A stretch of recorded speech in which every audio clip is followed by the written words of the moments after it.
Hello friends, welcome back to active mind.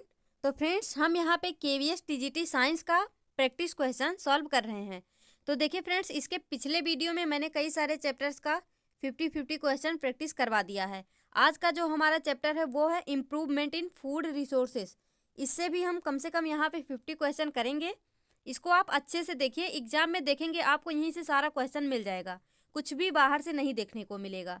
तो देखिए friends, देर ना करते हुए स्टार्ट करते हैं। इससे पहले मैं आपको बता दूं कि इसका जो है हमारा कॉन्सेप्ट वाला वीडियो भी है, मैंने वहाँ पे, आप मेरे प्ले लिस्ट में जाइए, वहाँ से आपको एक तरफ से सारा वीडियो देखने को मिल जाएगा। तो वहाँ से पहले कॉन्सेप्ट को क्लियर कर लीजिए, उसके बाद क्वेश्चन लगाइए, आपको और भी मजा आएगा। तो देखिए फ्रेंड्स, सबसे पहला क्वेश्चन है यहाँ पे हमारा, which of the following is a not micronutrient. अब देखिए, जब मैंने आपको इसको पढ़ाया था तो मैंने आपको बताया था कि जो हमारा मैक्रोन्यूट्रिएंट होता है और माइक्रोन्यूट्रिएंट, मैंने आपको एक ट्रिक बताई थी इसके लिए। देखिए, एक होता है हमारा मैक्रोन्यूट्रिएंट। तो फ्रेंड्स, जो मैक्रोन्यूट्रिएंट होता है उसमें मैंने आपको ट्रिक क्या बताई थी, चोन पीएसके सी का मग, ये बताया था। इसको आप अच्छे से लर्न कर लीजिए, अगर यहाँ से क्वेश्चन बनेगा तो ये भी एक मतलब पूछा जा सकता है और आप इजीली इसको कर सकेंगे, अदरवाइज रटते रह जाएंगे लेकिन याद नहीं होगा। देखिए, ये हमारा एक होता है माइक्रो। माइक्रो मीन्स छोटा, यानी जिस मतलब ऐसा कोई न्यूट्रिएंट्स जिसका हमारे प्लांट में बहुत कम मात्रा में आवश्यकता हो, वो क्या होगा, माइक्रो न्यूट्रिएंट। और जो माइक्रो मीन्स बड़ा, तो माइक्रो में क्या हो जाएगा फ्रेंड्स हमारा यहाँ पे, फी कु नी मू,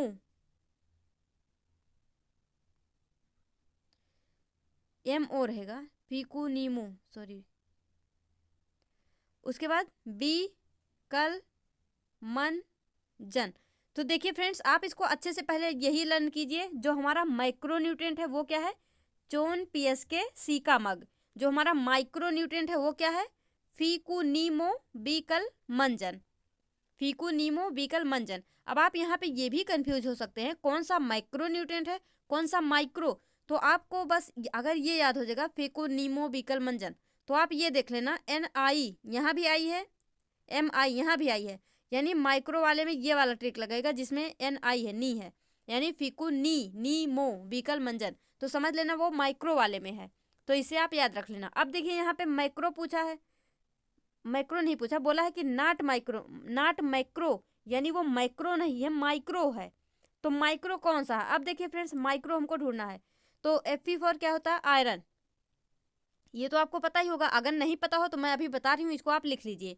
देखिए, एफ मीन्स क्या होता है, आयरन। सी यू से क्या होता है, कॉपर। एन आई से क्या होता है फ्रेंड्स, निकिल। एम ओ से क्या होता है, मोलिब्डेनम। बी से क्या होता है, बोरॉन। सी से क्या होता है, C L, chlorine. M N से क्या होता है, मैग्नीज। जेड एन से क्या होता है, जिंक। तो फ्रेंड्स, हमारा जो आयरन, आयरन देखिए ऑप्शन में क्या है, आयरन। तो आयरन हमारा क्या हो जाएगा, माइक्रोन्यूट्रिएंट। ये माइक्रो नहीं, माइक्रोन्यूट्रिएंट। और यहाँ पे देखिए, पोटेशियम, फास्फोरस, नाइट्रोजन। तो यहाँ देखिए, ये हो गया हमारा, ये के for potassium, P for phosphorus, और यहाँ पे एन फॉर नाइट्रोजन। तो फ्रेंड्स, हमारा ये क्या हो गया, माइक्रो। तो यहाँ पे याद करना, carbon, hydrogen, oxygen, nitrogen, phosphorus, sulphur, potassium, silicon, calcium, magnesium. तो ये हमारा हो जाएगा फ्रेंड्स माइक्रोन्यूट्रिएंट। तो ये आपके लिए बहुत इंपॉर्टेंट स्लाइड है, यहाँ से क्वेश्चन अगर आएगा आप इजीली कर लेंगे, लेकिन इससे पहले आप इसको जाइए और पेन पेपर लेके इसको अच्छे से नोट कर लीजिए। मैंने जो जो ट्रिक बताया इसको अच्छे से, यहाँ पे देखिए एन आई है, यहाँ पे एम आई है, यानी माइक्रो वाले में फीकू नीमो वाला ट्रिक लगेगा और माइक्रो में चोन पीएस के सी का मगल लगेगा। तो उम्मीद करती हूँ फ्रेंड्स क्लियर हो गया होगा। चलिए आगे देखते हैं। अब देखिए, यहाँ पे है हमारा जैंथियम एंड पार्थीनियम आर। जब मैंने आपको ये चैप्टर करवाया था तो वहाँ पे सब कुछ सब चीज़ के बारे में बताई हूँ। तो देखिए, यहाँ पे डायरेक्टली देखते हैं, जैंथियम और पार्थीनियम क्या है ये पूछा जा रहा। वेजिटेबल है, सीरियल्स है, बीट्स है, कैश क्रॉप है। तो देखिए फ्रेंड्स, वेजिटेबल नहीं है, सीरियल भी नहीं है। सीरियल में हमारे गेहूँ, गेहूँ राई मतलब वीट, राइस, ये सब जो आते हैं ये सब हो गए। लेकिन बीट्स फ्रेंड्स, जो जैंथियम है और जो पार्थीनियम है, ये क्या होता है, ये होता है वीड्स। अब ये वीड्स क्या होते हैं फ्रेंड्स, वीड्स होते हैं अनवांटेड प्लांट। जो मतलब जब भी हम हमारा जो क्रॉप होता है उसके साथ में जो भी अनवांटेड प्लांट वहाँ पे ग्रो कर जाते हैं, यानी उनको फिर हमको हटाना भी पड़ता है, अदरवाइज जो हमारे जो मेन क्रॉप होते हैं उनसे उनका न्यूट्रिएंट ले लेते हैं, उनसे कम्पीट करते हैं। तो फ्रेंड्स जो वीड होते हैं उनको हम क्या बोल सकते हैं, अनवांटेड प्लांट होते हैं। तो इसका एग्जाम्पल क्या क्या होता है, एक होता है जैंथियम, एक होता है पार्थिनियम, जो कि हमारे एनसीईआरटी में मेंशन है। तो जैंथियम को हम क्या बोलते हैं, गोखरू, और पार्थिनियम को क्या क्या बोलते हैं, गाजर घास। तो इसको भी आप याद कर लेना, पार्थिनियम को गाजर घास बोलते हैं और जैंथियम को क्या बोलते हैं, गोखरू। देखिए फ्रेंड्स नेक्स्ट देखते हैं यहाँ पे क्वेश्चन नंबर 3। अब देखिए यहाँ पे है हमारा branch of agricultural science, branch of agricultural science dealing with production of food crop and management of soil.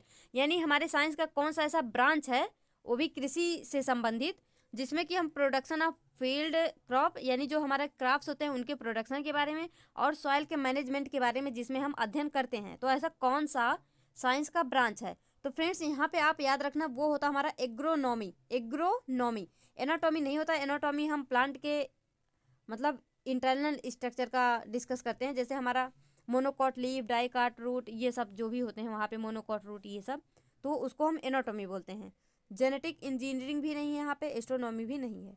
तो यहाँ पे क्या हो जाएगा, एग्रोनॉमी। तो इसको आप याद रख लेना। देखिए यहाँ पे नेक्स्ट हमारा principal cereal crop of India.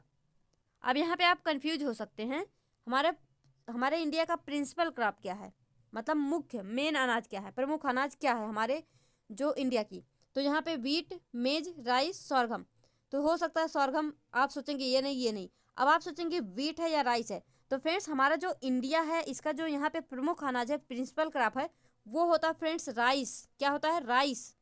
Rice होता है हमारा मेन क्रॉप। अब ये राइस ही मेन क्रॉप क्यों है, वीट क्यों नहीं है। तो फ्रेंड्स हमारे जो इंडिया के ज़्यादातर भाग हैं, मतलब most of the region of India, वो क्या होते हैं फ्रेंड्स, वहाँ पे राइस जो है इसको ग्रो किया जाता है। और most of the people of India, जो हमारे भारत के बहुत से मतलब ज़्यादातर लोग क्या खाते हैं, राइस खाते हैं, राइस खाना पसंद करते हैं। लेकिन इसका मेन रीज़न यही होगा कि हमारे most of the region of India में क्या उगाया जाता है, राइस। इसीलिए ये इसका मेन जो है सीरियल क्रॉप क्या हो जाएगा, राइस हो जाएगा। तो इसको आप याद कर लेना, कंफ्यूज मत होना बीट से। यहाँ पे देखिए फिर से आ गया, मैंने आपको ट्रिक बता दिया, आप दोबारा नहीं बताऊंगी। अब आप वीडियो को पॉज करिए और सोचिए, मैंने जो अभी बताया उसको सोचिए और यहाँ पे इम्प्लीमेंट करिए। अदरवाइज अगर एग्जाम में डायरेक्टली आएगा आप कंफ्यूज हो जाएंगे, लेकिन एक बार यहाँ करके देखिए, आपको वहाँ बहुत मजा आएगा अगर आएगा तो देखिए फ्रेंड्स यहाँ पे माइक्रो मैंने आपको क्या बताया था, चौन पीएसके सीका मग। तो यहाँ से आप मिला लीजिए फटाफट। अगर आपको याद ना आए तो ऐसे फटाफट लिख लेना, इस पर कितना देर लगेगा, ऐसे लिख लेना। उसके बाद अब मैच कर लीजिए। माइक्रो पूछा है तो जिंक तो यहाँ दिख नहीं रहा, जिंक कट गया। बोरॉन दिख नहीं रहा, बोरॉन कट गया। कॉपर दिख नहीं रहा, कॉपर कट गया। हमारा यहाँ देखिए सल्फर है, ये हो गया सल्फर। बस इसी तरह से आप निकालेंगे फटाफट। अब देखिए फ्रेंड्स यहाँ पे नेक्स्ट हमारा क्वेश्चन नंबर 6। क्वेश्चन नंबर 6 में क्या है, यहाँ पे MS Swaminathan is regarded as father of. MS Swaminathan को किस चीज़ का फादर कहा जाता है। तो देखिए फ्रेंड्स यहाँ पे फिजियोलॉजी नहीं है, और जेनेटिक्स को तो आप जानते ही हैं, ग्रेगर जॉन मेंडल। लेकिन यहाँ पे देखिए इकोलॉजी जो है वो यूजीन ओडम जो हैं ये इसके फादर हैं। और फ्रेंड्स जो टेंसले हैं वो हमारे किसके फादर हैं, इकोसिस्टम के एजी टेंसले हैं।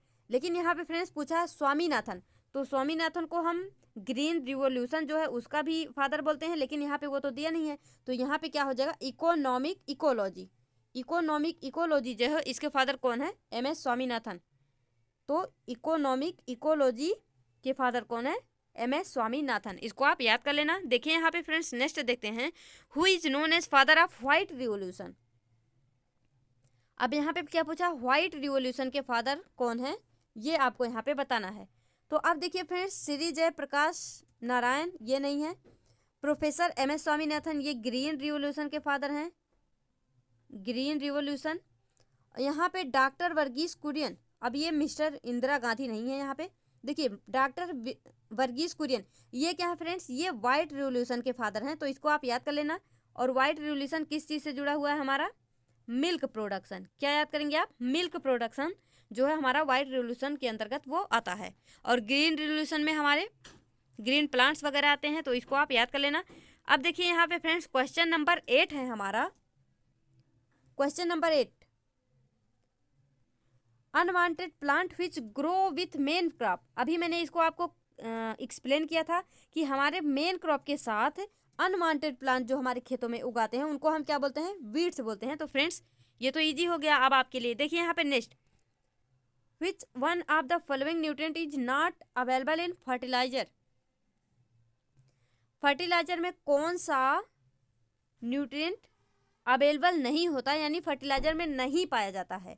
तो फ्रेंड्स मैंने ये भी आपको बताया था, जब भी फर्टिलाइजर का नाम आएगा तो आप बोल देना NPK।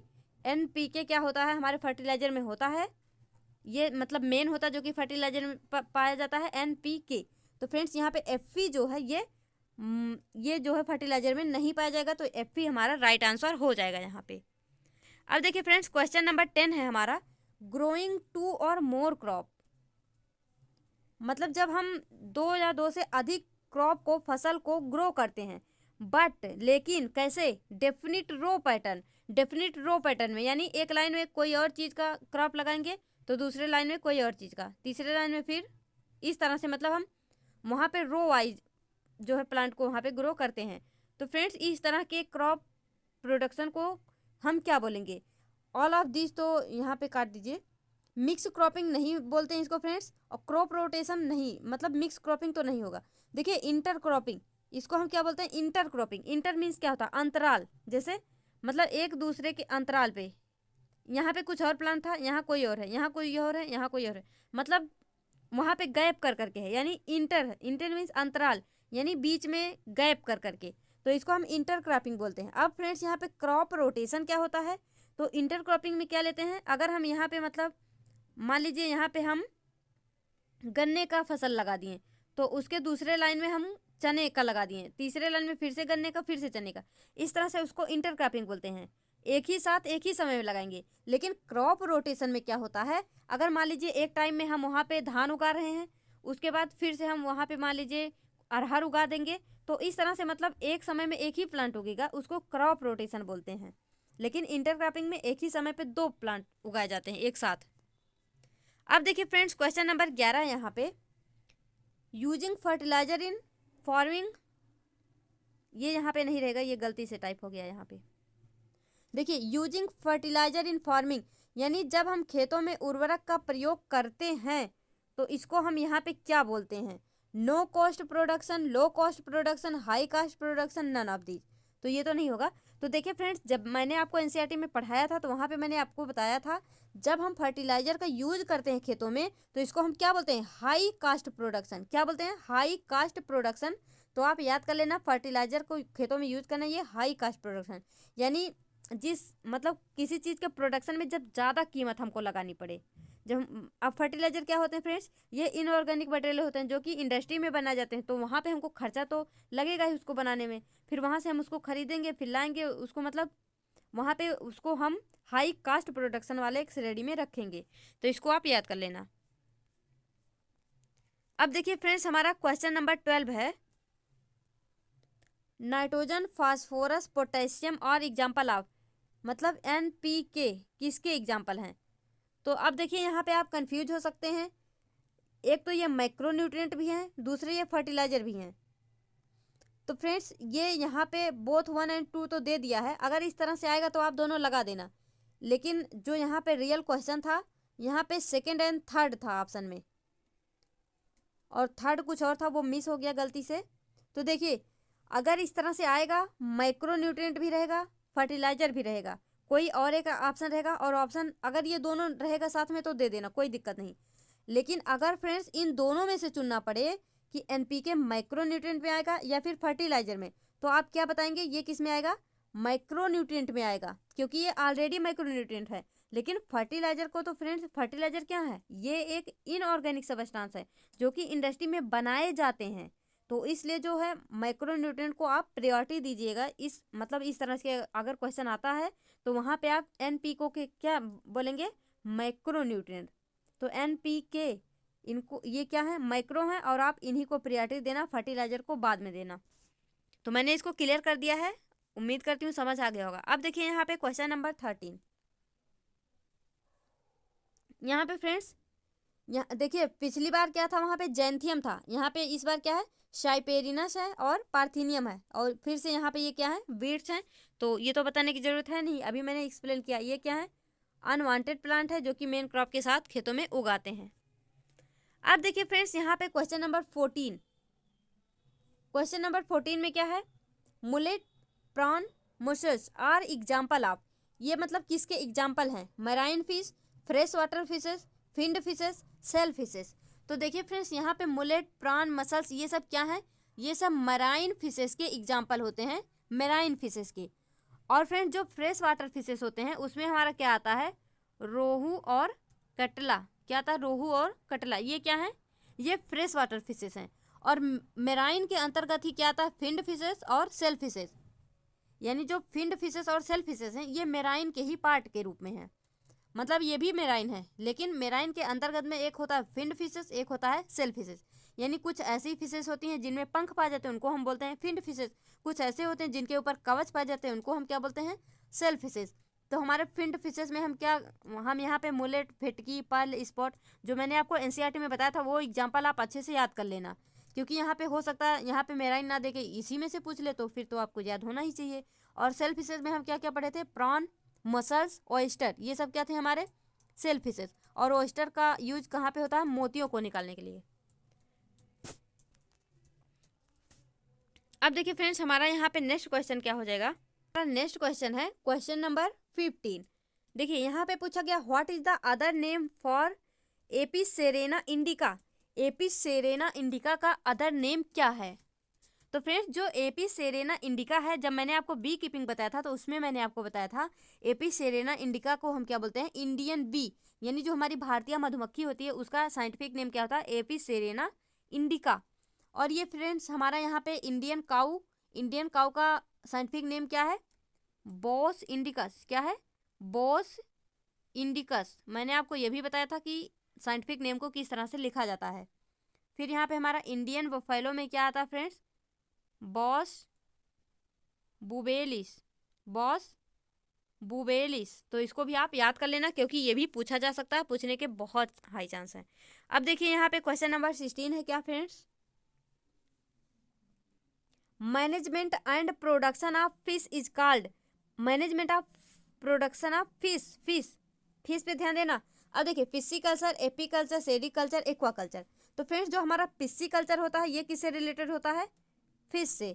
एपीकल्चर किससे रिलेटेड होता है, बी से यानी मधुमक्खी से। सेरिकल्चर किससे, रेशम कीट, क्या उसको हम क्या बोलते हैं, बॉम्बेक्स मोराई, बॉम्बेक्स मोराई जिसको हम बोलते हैं, यानी हमारा रेशम कीट। अब देखिए फ्रेंड्स एक्वाकल्चर में क्या होता है, यहाँ पे जितने भी एक्वाटिक जीव जंतु प्लांट्स जो भी होते हैं उनका हम यहाँ पे मैनेजमेंट और प्रोडक्शन करते हैं, तो उनको हम एक्वाकल्चर नाम देते हैं। यहाँ पे फ्रेंड्स हम प्रॉन हो गए, हमारे प्लांट्स हो गए एक्वाटिक, इन सब का प्रोडक्शन करते हैं। लेकिन पिस्सीकल्चर में क्या है, ओनली फिशेस का। तो हमारा जो फिश का प्रोडक्शन है, मैनेजमेंट है, वो एक्वाकल्चर में भी हम बोल सकते हैं, लेकिन पिस्सीकल्चर में ओनली फिशेस होगा और एक्वाकल्चर में जितने भी एक्वाटिक प्लांट्स एनिमल होंगे वो सारे हो जाएंगे यहाँ पे एक्वाकल्चर में। तो देखिए फ्रेंड्स हम नेक्स्ट है हमारा यहाँ पे question number 13, rohu and catla are. अभी मैंने इसको आपको बताया रोहू और कटला कैसे होते हैं, ये फ्रेश वाटर फिश होते हैं। अब देखिए यहाँ पे क्वेश्चन नंबर 18 है, पोर्टुरेज इज रिलेटेड टू, पोर्टुरेज किससे रिलेटेड होते हैं। तो यहाँ पे आपको क्या बताना है, पोर्टुरेज। अब देखिए कैटल, फिशरी, एपीकल्चर, सेरिकल्चर। तो पोर्टुरेज फ्रेंड्स मैंने आपको बताया था, पोर्टुरेज क्या होते हैं, ये एक प्रकार के क्या होते हैं, प्लांट्स होते हैं। प्लांट्स तो होते हैं लेकिन इनका मतलब यूज कहाँ होता है, तो ये ऐसे प्लांट्स होते हैं जिससे जो मधुमक्खियाँ होती हैं वो वहाँ से पॉलन और नेक्टर कलेक्ट करती हैं। पॉलन और नेक्टर जो है मधुमक्खियाँ इससे कलेक्ट करती हैं, तो उसी को हम क्या बोलते हैं, पोस्चुरेज। क्या बोलते हैं, पोस्चुरेज। तो ये एक ऐसे प्लांट हैं जिससे मधुमक्खियाँ पॉलन और नेक्टर इकट्ठा करती हैं। तो पोर्टुरेज किससे रिलेटेड हो जाएगा फ्रेंड्स, हमारा एपीकल्चर यानी मधुमक्खी पालन से, एपीकल्चर से। तो इसको आप याद कर लेना। अब देखिए क्वेश्चन नंबर 19 है यहाँ पे, which is process of growing two or more crop in a definite proportion, definite pattern. तो फ्रेंड्स अभी मैंने इसको आपको बताया था, अब यहाँ पे दोबारा एक्सप्लेन करने की कोई ज़रूरत नहीं। इसको हम क्या बोलते हैं, इंटर क्रॉपिंग। कुछ यहाँ पे क्वेश्चन जो है रिपीट हो गए हैं तो कोई बात नहीं। अब देखिए यहाँ पे क्वेश्चन नंबर 20 क्या है, leghorn is related to. Friends leghorn किससे रिलेटेड होते हैं, तो मैंने आपको ये भी बताया था लेग हॉर्न जो होते हैं हमारे, ये पोल्ट्री से रिलेटेड होते हैं। लेग हॉर्न क्या होते हैं, एक प्रकार के मुर्गा या मुर्गी ऐसे कुछ होते हैं। तो मतलब हम यहाँ पे इसको पोल्ट्री से रिलेट कर देंगे, यानी मुर्गी पालन से। अच्छा मुझे एक चीज़ बताना, यहाँ पे मुर्गी पालन ही क्यों बोलते हैं, मुर्गा पालन क्यों नहीं बोलते? अब देखिए यहाँ पे क्वेश्चन नंबर 21 है friends, find out wrong statement from the following. यहाँ पे आपको रॉन्ग स्टेटमेंट ढूंढना है। अब देखिए, white revolution is meant for increase in milk production. तो अभी मैंने आपको स्टार्टिंग में बताया था जो व्हाइट रिवोल्यूशन होता है वो मिल्क प्रोड्यूसन से क्या होता है, रिलेट करता है, यानी उसके मैनेजमेंट और प्रोडक्शन से वो रिलेट करता है। और यहाँ पे मैंने आपको बताया जो व्हाइट रिवोल्यूशन है इनके फादर कौन है, वो है फ्रेंड्स डॉक्टर वर्गीस कुरियन। अब देखिए, blue revolution is meant for increase in fish production. जो ब्लू रिवोल्यूशन होता है वो फिश प्रोडक्शन से रिलेट होता है, ये भी सही है। Increasing food production without compromising with environmental quality, यानी जब हम फूड प्रोडक्शन को इंक्रीज करते हैं और वहाँ पे हम इन्वायरमेंट को कंप्रोमाइज नहीं करते, यानी हम फूड प्रोडक्शन तो करते हैं लेकिन कुछ ऐसा नहीं करते हैं जिससे हमारे इन्वायरमेंट को नुकसान हो, वहाँ पे उसको हार्म हो, तो उसको हम क्या बोलते हैं, सस्टेनेबल एग्रीकल्चर। तो फ्रेंड्स ये भी बिल्कुल सही है। तो यहाँ पे हमारा क्या हो जाएगा, नन ऑफ द एबव। अब देखिए फ्रेंड्स यहाँ पे नेक्स्ट है हमारा क्वेश्चन नंबर 22। देखिए, फाइंड आउट करेक्ट स्टेटमेंट। यहाँ पे हमको क्या ढूंढना, करेक्ट सेंटेंस, वो भी मैन्योर के बारे में, यानी खाद के बारे में। तो देखिए, manure contain large quantity of organic matter. तो फ्रेंड्स मैन्योर कैसे बनते हैं, जो भी हमारे घरों में सब्जियों के छिलके ये सब, मतलब हरे प्लांट्स ये सब एक गड्ढे में इकट्ठा करते जाते हैं उसको हम, फिर वो सड़ गल जाते हैं, फिर धीरे धीरे खाद के रूप में परिवर्तित हो जाते हैं, और वहाँ पे हम काऊ डंग वगैरह भी डालते रहते हैं। तो वो उसमें क्या होगा फ्रेंड्स, वहाँ पे ऑर्गेनिक मैटर होगा बहुत ही ज़्यादा मात्रा में, और स्मॉल क्वांटिटी ऑफ न्यूट्रिएंट होगा। तो ये तो बिल्कुल सही है। It increases the water holding capacity of Sandy soil. तो फ्रेंड्स ये भी बिल्कुल सही है, ये जो वाटर होल्डिंग कैपेसिटी होता है इसको भी इंक्रीज करता है। अब देखिए, it help in draining out of excess of water from clay soil, यानी जो क्ले सॉइल होता है वहाँ से एक्सेस वाटर को ये ड्रेन कर देता है। तो फ्रेंड्स ये यहाँ पे रॉन्ग है, ये यहाँ पे पानी को बाहर निकालने में कोई भी हेल्प नहीं करता, ये बल्कि क्या करता है, वाटर को होल्ड रखने की कैपेसिटी होती है इसमें। It excessive use pollute environment, बोल रहा है अगर हम खाद का यानी मैन्योर को बहुत ज़्यादा यूज कर लेंगे तो ये मतलब इन्वायरमेंट को पोल्यूट करेगा, because it is made up of animal excretory waste. Animal excretory waste से बना है ये तो ठीक है, लेकिन फ्रेंड्स ये तो ऑर्गेनिक है, ये तो नेचुरली बना है, तो यहाँ पे ये इन्वायरमेंट को पोल्यूट कर ही नहीं सकता। इसीलिए हम ये भी बोलते हैं कि हमको फर्टिलाइजर से ज़्यादा मैन्योर का यूज करना चाहिए, यानी खाद का यूज करना चाहिए, ताकि हमारे इन्वायरमेंट को कोई भी नुकसान ना हो। जैसे आजकल हम क्या करते हैं, पेस्टिसाइड वगैरह का यूज करते हैं ज़्यादा से ज़्यादा, तो उससे हमारा जो मिट्टी होता है, जो सॉइल होता है, वो इनफर्टाइल हो जाता है। जब हम बहुत ज़्यादा फर्टिलाइजर का यूज कर देंगे तो सॉइल हमारा इनफर्टाइल हो जाएगा।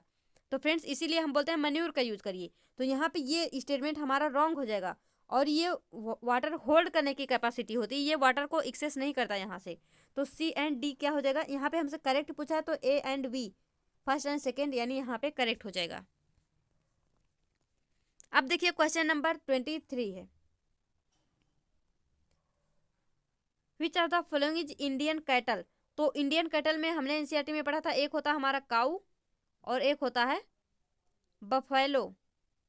काऊ और बफेलो होते हैं। तो मैंने अभी आपको बताया काऊ का साइंटिफिक नेम क्या है, बोस इंडिकस, और बफेलो का साइंटिफिक नेम क्या है, बोस बुबेलिस। तो हमारा क्या हो जाएगा यहाँ से ए एंड सी यानी फर्स्ट एंड थर्ड, ये हमारा राइट आंसर हो जाएगा। अब देखिए फ्रेंड्स यहाँ पे नेक्स्ट क्वेश्चन हमारा 24, which one is an oil yielding plant. यहाँ पे मतलब कौन सा है जो कि ऑयल यील्ड करता है, यानी जिससे हम ऑयल को यील्ड कर सकते हैं, ऑयल प्राप्त कर सकते हैं। तो यहाँ पे हमको ऐसा प्लांट बताना है। तो देखिए फ्रेंड्स यहाँ पे लेंटिल है, सनफ्लावर है, कलीफ्लावर है, हिबिस्कस है। तो मैंने आपको बताया था जो सनफ्लावर होता है ये क्या करता है, ये ऑयल यील्डिंग प्लांट है। तो मैं फ्रेंड्स एक बार आपको बता रही हूँ, आप ध्यान से सुनते जाइए। हमने वहाँ पे क्या क्या पढ़ा था, एक तो हमने पढ़ा था सीरियल्स, सीरियल मीन्स अनाज, जो कि हमको क्या देते हैं, कार्बोहाइड्रेट। वहाँ पे हमने व्हीट, राइस, मेज, मिलेट, सॉर्गम, ये सब हमने एग्जाम्पल देखे थे। तो आप एनसीईआरटी जब मैंने करवाई थी तो आप उस पीडीएफ को खोलिए और वहाँ पे एक तरफ से देखते जाइए और सारा एग्जाम्पल अच्छे से याद कर लीजिए, क्योंकि इस तरह से भी क्वेश्चन पूछे जा सकते हैं। अब देखिए पल्स, पल्स क्या होते हैं, हमारे ग्राम हो गए, जैसे जिसको हम चना और मटर, उड़द दाल, मूंग दाल और अरहर जिसको हम बोलते हैं मसूर दाल, ये सब क्या होते हैं, ये सब दाल होते हैं, पल्सेस होते हैं। इनसे हमको क्या मिलता है, प्रोटीन मिलता है। तो ये तो प्रोटीन यील्डिंग हो गई। और जो हमारे ऑयल यील्डिंग होते हैं उसमें हम क्या क्या पढ़े थे, सोयाबीन और हमारे ग्राउंड नट, जिसमें हम सीसेम ऑयल भी पढ़े थे, castor oil, mustard oil, linseed जिसको हम बोलते हैं, और सनफ्लावर, ये सब क्या हो गए हमारे ऑयल यील्डिंग। Sorry friends. तो देखिए यहाँ पे फिर हमने क्या क्या पढ़ा था, वेजिटेबल, स्पाइस, फ्रूट जितने भी होते हैं उनसे हम क्या क्या मिलता है, हमको विटामिन और मिनरल मिलते हैं। और वहाँ पे हमने एक बहुत इंपॉर्टेंट क्या हम बोल सकते हैं, फॉडर क्रॉप, फॉडर क्रॉप यानी जिसको हम चारा फसलें बोलते हैं, यानी जो हमारे पशुओं के लिए यूज किया जाते हैं, उसमें क्या क्या आता है, एक तो आता है फ्रेंड्स बरसीम और एक आता है ओट्स। तो ये दोनों क्या होते हैं, चारा फसलें। तो इस तरह से आप उसको फ्रेंड्स याद कर लीजिए कि कौन सा मतलब कौन सी सीरियल्स हैं जिनसे हम क्या मतलब उनके कौन कौन से एग्जाम्पल है और उनसे क्या क्या मिलता है। तो कार्बोहाइड्रेट में सीरियल्स हो गया, जितनी भी प्रोटीन है वो पल्सेस से मिलती हैं। ऑयल यील्डिंग में मैंने सारा एग्जाम्पल बता दिया, और ऑयल यील्डिंग से हमको क्या मिलेगा, फैट। और फ्रेंड्स वेजिटेबल, स्पाइसेस, फ्रूट से क्या मिलेगा, विटामिन एंड मिनरल। तो ये सब आप याद कर लेना। देखिए question number 25, to solve the food production of the country which among the following is necessary. अगर हमको फूड प्रॉब्लम को, अब जैसे हमारा इंडिया इतना बड़ा सा देश है, इसमें इतनी सारी पॉपुलेशन है, तो यहाँ पे फ्रेंड्स फूड के लिए भी दिक्कत तो होता ही है। तो वहाँ पे मतलब फूड प्रोडक्शन मतलब यहाँ पे भूखमरी से कितने सारे लोग मरते हैं। तो इन सब समस्याओं का निदान हो सके यहाँ पे, मतलब किसी को कोई प्रॉब्लम ना हो, फूड सबको अच्छे से मिल सके, इसके लिए क्या जरूरी है, यहाँ से क्या आवश्यक है। तो देखिए friends, increase production and storage of food grain, यानी जब हम प्रोडक्शन को इंक्रीज कर देंगे, यानी ज़्यादा से ज़्यादा मात्रा में सीरियल्स वगैरह उगाएंगे, तो यहाँ पे क्या होगा, यहाँ पे फ्रेंड्स इससे तो मतलब हमारे फूड प्रॉब्लम सॉल्व हो ही जाएगी, अगर हम ज़्यादा से ज़्यादा यहाँ पे फूड प्रोडक्शन करेंगे। तो ये तो सही है। Easy access of people to food grain, यानी लोगों को आसानी से फूड ग्रेन मिल सके। People should have money purchase the grain, यानी लोगों के पास पैसे होने चाहिए ग्रेन्स को खरीदने के लिए। तो ये सभी हैं friends, all of the above यहाँ पे सही हो जाएगा।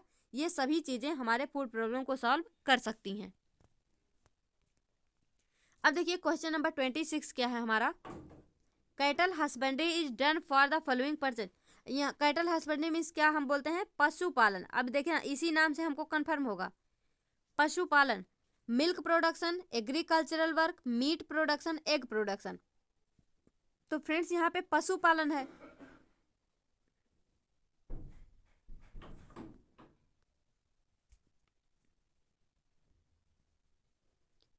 अब देखिए फ्रेंड्स, यहाँ पे हमारा क्वेश्चन नंबर 26। तो देखिए यहाँ पे क्या है, cattle husbandry is done for following purpose, यानी कैटल हस्बेंड्री जिसको हम क्या बोलते हैं, पशुपालन। पशुपालन से यहाँ से हम मतलब क्या क्या कर सकते हैं, किस पर्पज के लिए हम पशुपालन करते हैं। हम गाय भैंस पालते हैं तो क्यों पालते हैं, इनका क्या पर्पज है हमारा। तो friends milk production, agricultural work, meat production, egg production. तो यहाँ पे देखिए पशुपालन है, पशु, तो इसी से आपको कंफर्म हो जाएगा। देखिए मिल्क प्रोडक्शन, पशुएं मतलब हमको दूध देती हैं, तो ये तो सही है, हम उनको दूध के लिए पालते हैं। एग्रीकल्चरल वर्क, जितने भी हमारे बुल वगैरह होते हैं उनको हम अभी भी करते हैं गाँव में, जैसे उनको हम खेत को प्लग करने के लिए, खेत को जोतने के लिए यूज करते हैं। तो क्या हो गया, एग्रीकल्चरल वर्क में भी मतलब पर्पज होता है। मीट प्रोडक्शन, फ्रेंड्स आपको पता ही है, गोट वगैरह हो गई तो लोग समझ ही रहे हैं आप, तो मीट प्रोडक्शन के लिए भी इनका यूज होता है। लेकिन फ्रेंड्स एग प्रोडक्शन में हमारा पशुपालन नहीं आता, वहाँ पे हमारा मुर्गी पालन आ जाता है। तो मुर्गी पालन किस लिए करते हैं, एग और मीट प्रोडक्शन के लिए। लेकिन यहाँ पे पशुपालन, मिल्क, एग्रीकल्चरल, मीट, तो यहाँ पे ABC यानी फर्स्ट सेकेंड थर्ड, ये हमारा राइट आंसर हो जाएगा। एग प्रोडक्शन नहीं होगा यहाँ पे, तो फर्स्ट सेकेंड थर्ड ये हमारा राइट आंसर हो जाएगा। अब देखिए यहाँ पे फ्रेंड्स क्वेश्चन नंबर 27 है, animal husbandry is scientific management of. Animal husbandry जो होती है यहाँ पे इसका साइंटिफिक मैनेजमेंट क्या होता है, मतलब किस तरह से हम करते हैं उसको। Animal breeding, culture of animal, animal live stock, rearing of animal. तो फ्रेंड्स आप इसको अच्छे से समझने के लिए आप मेरा वीडियो देखिएगा, वहाँ पे मैंने सब कुछ अच्छे से समझाया है। तो यहाँ पे जो कल्चर ऑफ एनिमल मतलब जानवरों की संस्कृति, ऐसा कुछ भी नहीं होता यहाँ पे। तो बी ऑप्शन यहाँ पे हमारा रॉन्ग हो जाएगा, जानवरों की संस्कृति जैसा यहाँ कुछ भी नहीं है। वहाँ पे फ्रेंड्स हम साइंटिफिक मैनेजमेंट में एनिमल ब्रीडिंग करवाते हैं, एनिमल लाइव स्टॉक भी होते हैं हमारे, रेयरिंग ऑफ एनिमल यानी उनका लालन पालन भी होता है। तो इसको आप याद कर लेना। तो ए डी सी हमारा राइट आंसर हो जाएगा, यानी फर्स्ट थर्ड फोर्थ ये हमारा राइट आंसर हो जाएगा। अब देखिए यहाँ पे which of the following nutrient is not available in fertiliser, fertiliser में कौन सा अवेलेबल नहीं होता। तो ये भी मैंने आपको बताया था। यहाँ पे क्या होता है, NPK उसमें होता, NPK फर्टिलाइजर में होता है, आयरन नहीं होता है। अब देखिए यहाँ पे हमारा क्वेश्चन नंबर 29 है friends. Poultry farming is undertaken to raise following, यानी हम पोल्ट्री फार्मिंग, अब आ गया ना भाई मुर्गी पालन। तो हम यहाँ पे पोल्ट्री फार्मिंग क्यों करते हैं, यानी मुर्गी पालन क्यों करते हैं, हमारा पर्पज क्या होता है। तो फ्रेंड्स एग प्रोडक्शन, ये तो बिल्कुल सही है। फीदर प्रोडक्शन यानी उनके पंखों के लिए, उनके पंख लेके हम क्या करेंगे, उनका तो हमें कोई यूज ही नहीं है। तो फ्रेंड्स यहाँ पे फीदर प्रोडक्शन नहीं होगा। चिकन मीट यानी लोग खाते हैं, तो चिकन मीट भी यहाँ पे होता है। मिल्क प्रोडक्शन, लो जी मुर्गी कब से दूध देने लगी, तो फ्रेंड्स यहाँ पे मिल्क प्रोडक्शन भी नहीं होगा। यहाँ पे हो जाएगा हमारा A एंड C, यानी फर्स्ट एंड थर्ड। तो ये हमारा राइट आंसर हो जाएगा। अब देखिए फ्रेंड्स यहाँ पे क्वेश्चन नंबर 30 हमारा which of the following are exotic breed. तो देखिए जब मैंने लाइव स्टॉक बताया था आपको पशु में, तो वहाँ पे मैंने आपको एक्जोटिक ब्रीड और वहाँ पे एक हमारा लोकल ब्रीड होता है। एक्जोटिक को हम और एक किस नाम से जानते हैं, फॉरेन ब्रीड। क्या है फ्रेंड्स, हमारा फॉरेन ब्रीड होता है। और जो इसी को हम एक्जोटिक भी बोलते हैं। और एक होता है हमारा लोकल ब्रीड। क्या होता है, लोकल ब्रीड। तो देखिए जो हमारा एक्जोटिक ब्रीड होता है उसमें हम क्या क्या आता है, उसमें हमारा जर्सी और ब्राउन स्विस, ये दोनों क्या होते हैं फ्रेंड्स, ये एक्जोटिक ब्रीड होते हैं। और लोकल ब्रीड में क्या आते हैं, लोकल ब्रीड में क्या आते हैं, रेड सिंधी और साहिवाल। रेड सिंधी और साहिवाल क्या होते हैं, वो हमारे लोकल ब्रीड के एग्जाम्पल होते हैं। तो यहाँ पे अभी के लिए क्या हो जाएगा, B एंड C यानी सेकेंड एंड थर्ड, ये हमारा राइट आंसर हो जाएगा। अब देखिए friends question number 31, weeds affect the crop plant. Weed जो है यानी खरपतवार जो है वो क्रॉप प्लांट को, जो हमारे प्लांट्स होते हैं उनको किस तरह से प्रभावित करते हैं।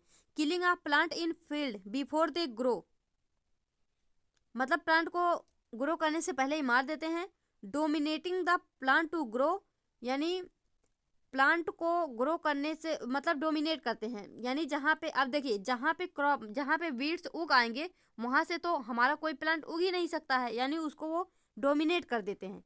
compete for various resource of crop plant causing availability of nutrient, यानी जब वीड्स खेतों में उग जाएंगे, जब भी हम वहाँ पे कोई मैन्योर डालेंगे, फर्टिलाइजर जो भी डालेंगे, तो वो तो ये भी यूज कर लेगा ना। मतलब यहाँ पे जो वीड्स है वो हमारे खेतों में जो भी उर्वरता रहेगा, जो भी न्यूट्रिएंट्स रहेगा, वो भी यूज कर लेगा।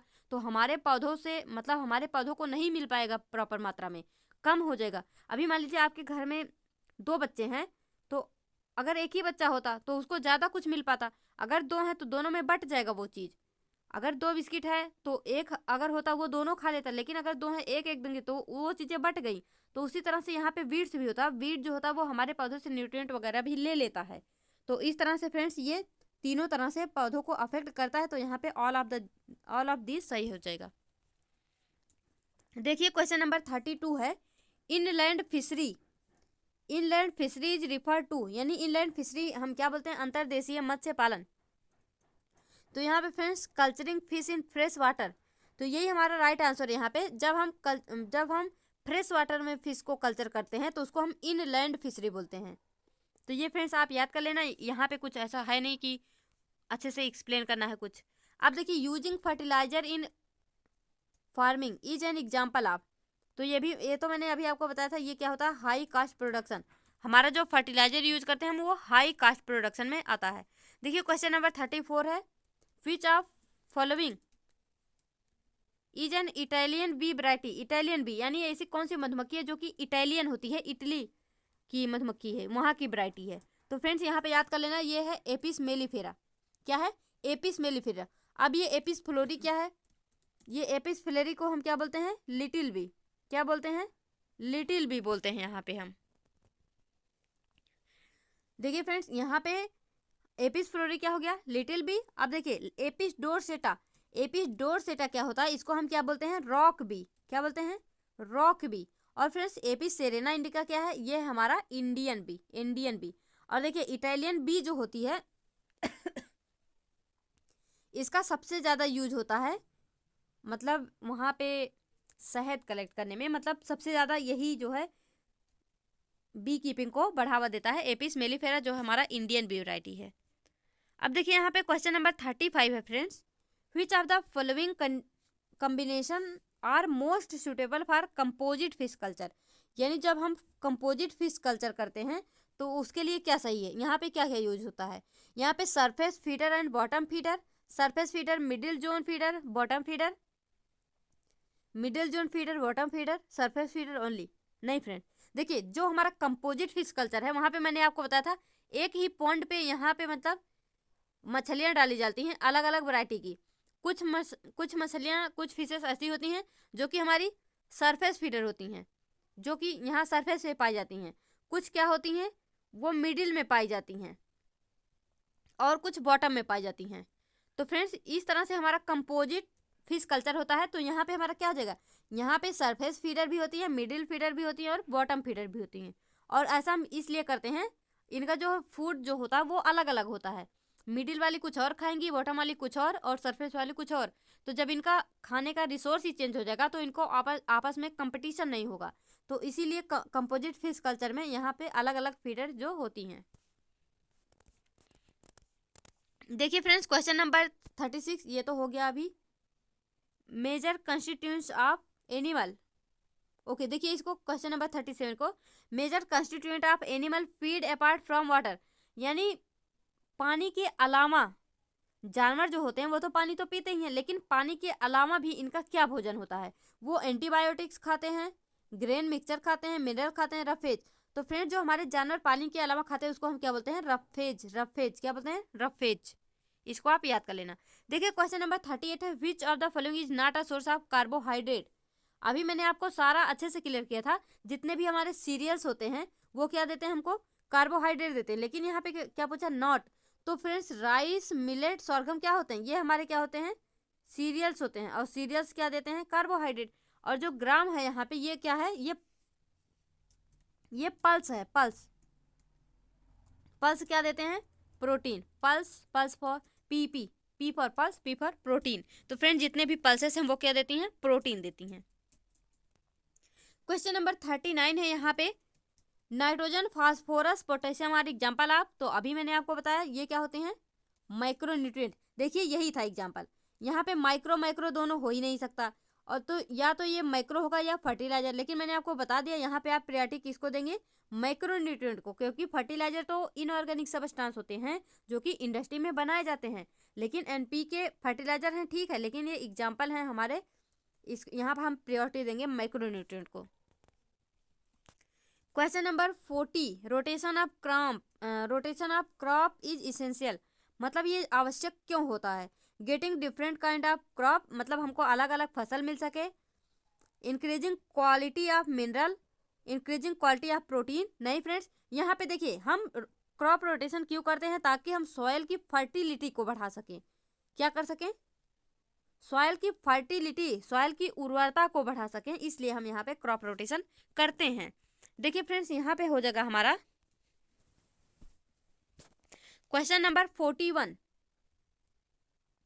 क्वेश्चन नंबर 41 है, cereals largely fulfil which are the following energy requirement.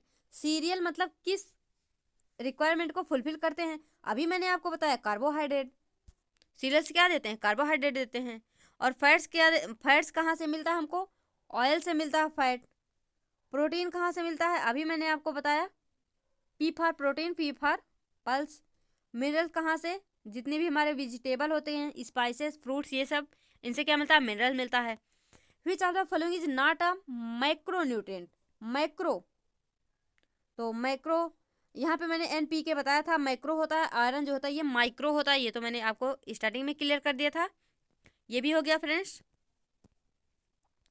Principal cereal crop of India ये भी हो गया। आइडेंटिफाई माइक्रोन्यूट्रिएंट, चलिए यहाँ पे बताइए। माइक्रो माइक्रो पूछा ना, तो माइक्रो क्या होता है?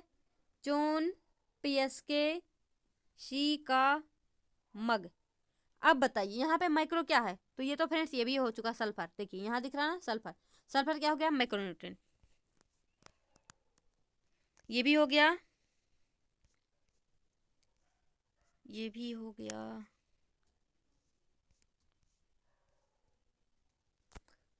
तो फ्रेंड्स यहाँ पे हमारा ये कंप्लीट होता है। ये कुछ क्वेश्चन जो है गलती से रिपीट हो गए थे। तो देखिए फ्रेंड्स, यहाँ पे हम मिलेंगे अपने नेक्स्ट वीडियो में। आप इसको पूरा अच्छे से देखते रहिए और रिवाइज करते रहिए। फ्रेंड्स यहाँ से आपको मोस्टली क्वेश्चन मिल जाएंगे, इसलिए विश्वास रखिए अपने ऊपर और डरिए नहीं कि एग्जाम है एग्जाम है। ऐसा डरेंगे तो कुछ नहीं होगा। डरिए मत, आप आराम से पढ़ते जाइए स्मूथली एकदम चिल करके। तो देखिए फ्रेंड्स, मिलेंगे अपने नेक्स्ट वीडियो में। तब तक के लिए all the best, be happy, be positive.